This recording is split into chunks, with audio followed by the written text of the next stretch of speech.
Welcome back guys sa aking video. Yan, maraming salamat sa inyo sa panonood. Yan. So yun, magko-comparison tayo ng tunog MCV box at saka Cubo box 8 inches. Yan. Bali ang MCV naman, meron siyang breather dito.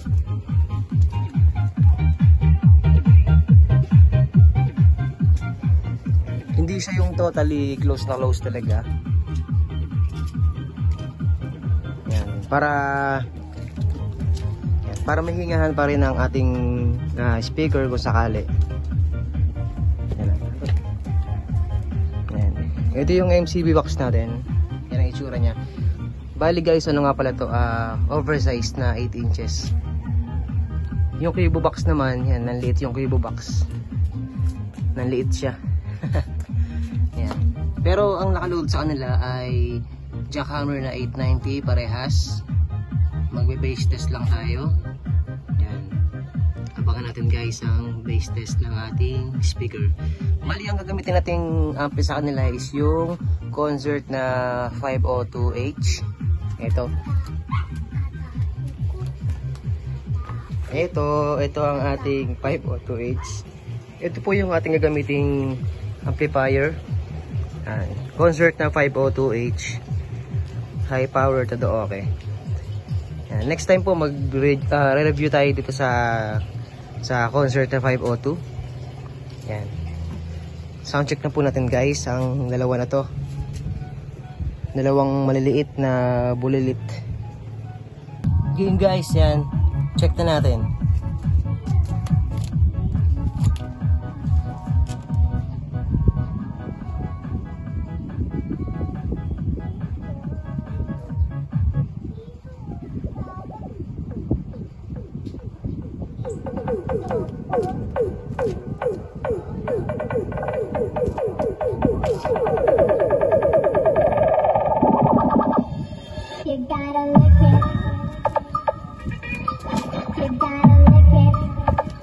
Bali guys, yung Cubo muna yung tutunog. Yan, Cubo muna yan, Cubo.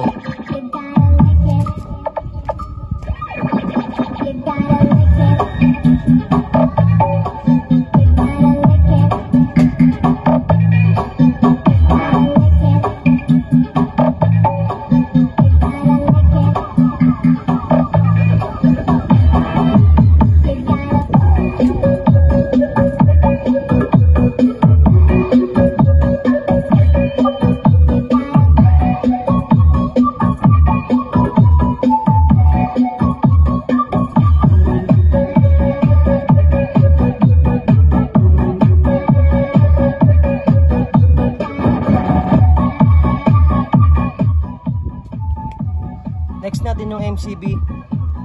Ito naman na MCB naman.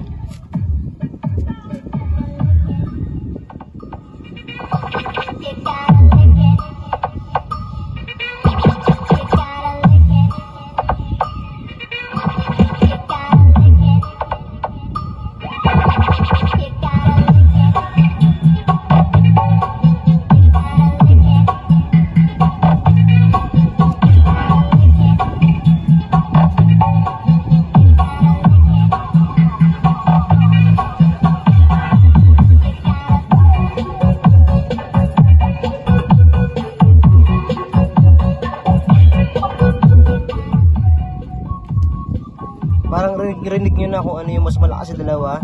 Pili tayo ng ibang song.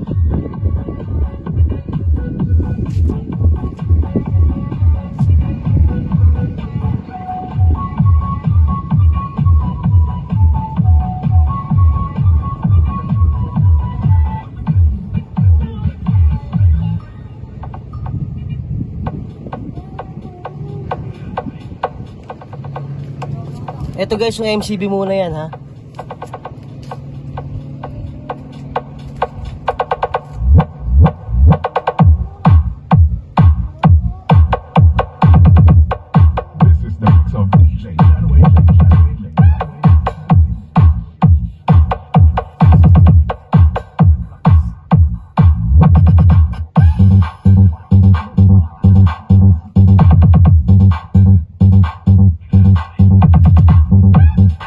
Grabe yung tunog ng MCB ba? napakalakas.